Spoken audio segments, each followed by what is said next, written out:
Cousin Eve was a senior now, but although I am 3 years older than she is, I was just a lowly junior.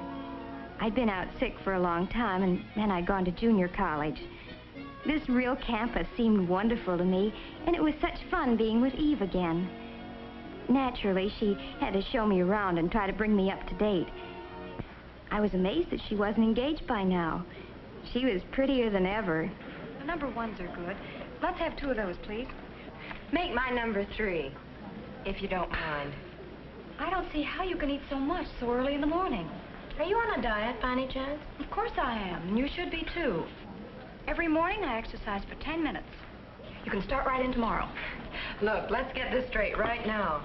You starve and you exercise. I eat and I watch you exercise. But it's really as necessary for you as for everybody else. Oh, cut it out. I wondered why Eve and I seemed different now, and I ended up by deciding that she was still the same attractive Eve, full of life, but a little self-centered and a little apt to push people around. I liked her as much as ever, but I wasn't so easy to push anymore. I didn't feel I needed her advice. Still, I didn't really resent it. Maybe it was that course in family relations last spring. I learned that it's a good idea to try to change yourself first if there has to be a change. Changing somebody else is practically impossible. Yet I must admit I was curious to know all about Eve, and she was more than willing to talk. Tell me about the boys you've met. You were saying something always happened. Well, whenever I meet a boy, I start asking myself, is he right for me? And I don't know, Mary, I really don't know. There was one you wrote about. His name was Alex, I think. Why did that fall through? That's just it, Mary, I don't know. I can't for the life of me figure out what happened. Take Alex, for instance, she said. I was down at Riley's one afternoon with the gang. I'd heard of him, but I'd never met him. He was a football star. I liked him, and he liked me right from the start. We found plenty to talk about, and neither one of us could figure out how we'd been on the campus for 2 years without ever meeting before. He was lots of fun. We decided to spend the afternoon together. It turned out that was just the first of a whole slew of afternoons. He was really sweet and, oh, well, just nice to be with. I guess I was a little proud, too, that a varsity football player was paying so much attention to little me. Well, as I said, Eve went on, we saw quite a bit of each other. But after a few months, his popularity got annoying. We were never really alone, and he never stopped worrying about his appearance. Did his collar look better buttoned or unbuttoned? Why, I could have been wearing a little number by Dior, and he wouldn't have noticed it. But if there was a new girl in the place, he was all eyes and smiles. It wouldn't make any difference what she looked like as long as she had some simpering crack to make about how well he had played on Saturday. I began to catch on that those forward passes could be used 2 ways. And finally, I had more than I could stand, and I told him exactly what I thought of him. He didn't take it as well as he took compliments. Said I didn't appreciate the importance of his career. Career, indeed. Who ever heard of a wolf with a career? And then there was Arthur. Arthur was different. Awfully nice, but awfully different. The gang called him the Brain because he was such a whiz at math. And he was always ready to help a friend.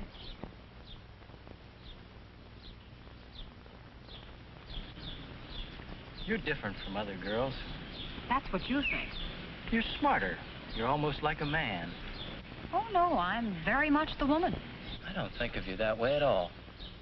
I don't get you at all. I know, you think math is exciting, but you really ought to get yourself straightened out.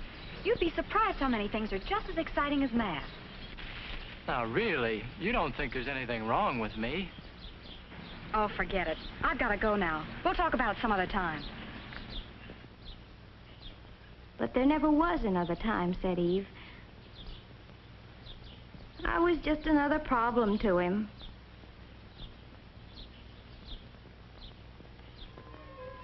And then there was Steve. Steve was Eve's boyfriend for a whole spring term.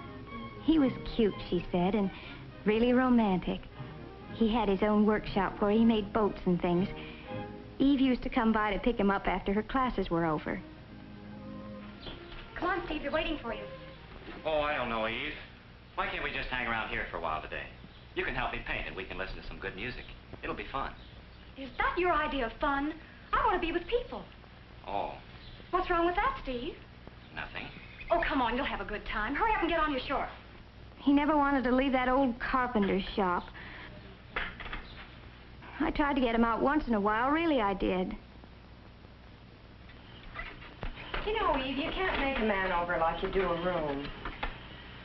But, Mary, don't you see what Steve needs? Is not you, but somebody else. You know what? I bet you'd like him. Say, that's a terrific idea. Come on, we'll go over there right now. Right now? Sure. I thought it might be good to see some of these boys for myself.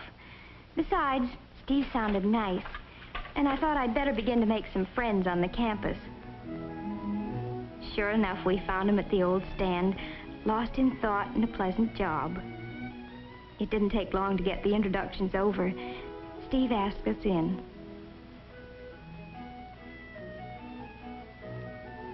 It seemed like a nice place with a real atmosphere of its own, but evidently not one that Eve liked especially.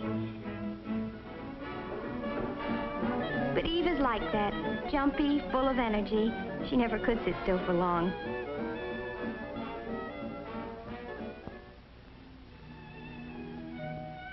I'm different.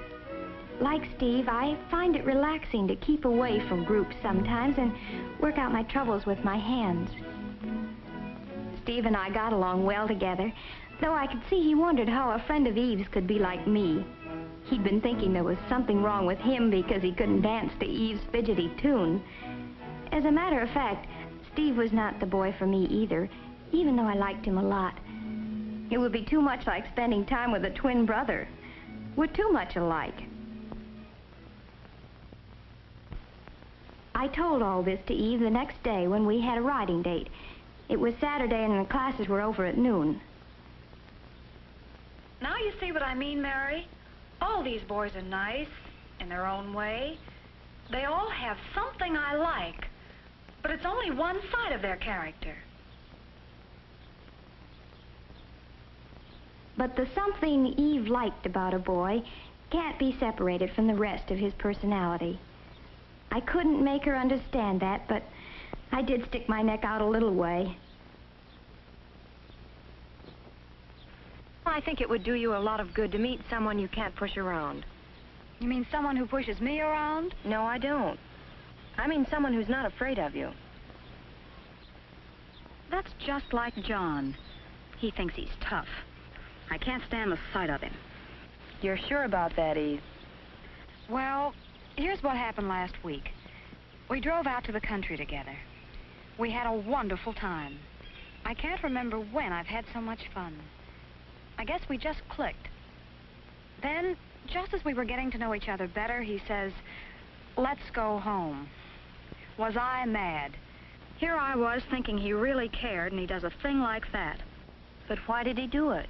Oh, well, you see, it wasn't his car. He promised his friend he'd be back with it before 6. Now, look, Eve, you can stay if you want to. I'm not going to keep George waiting. So George is more important to you than I am, is that it? That's not the point. George can do without the car for once. If you really cared about me, you'd stay, George or no George.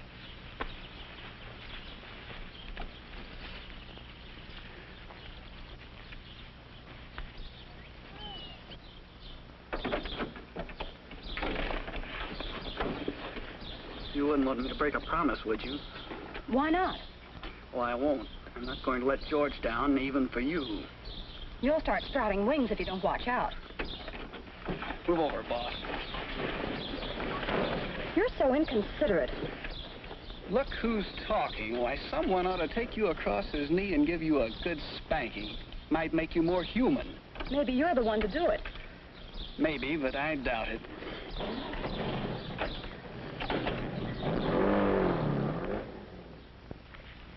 He sounds like the best of all. Are you serious? Why? You know you were wrong. How do you make that out? Well, just think about it for a second. What were you asking him to do?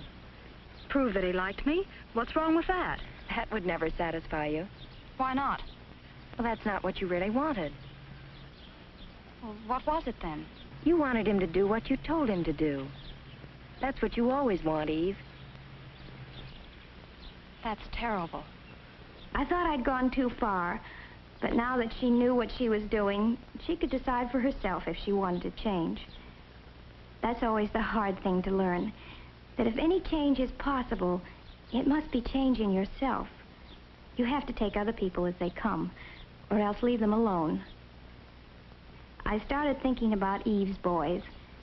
They had the same problem. Steve liked Eve, and he liked his hobby, too.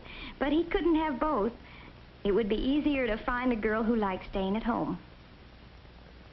While Arthur probably needs some help in order to change. Alex had already solved his problem. A girl who isn't always competing with him for first place. She's not as attractive as Eve, but she thinks it's wonderful that he's so wonderful. She's right for him. And John? Well, boy meets girl, boy loses girl. Maybe boy knows what he wants and on what terms. This girl doesn't know yet, but she's doing her best to find out. Every little experience, even the unpleasant ones, helps me know a little more about myself. And that's the first step. There are some things about me that I can't change. And those are the things that some man will have to live with for the rest of his life. So I'll pick him with those things in mind. I hope he'll do the same for me. We'll have to stay friends for a long, long time.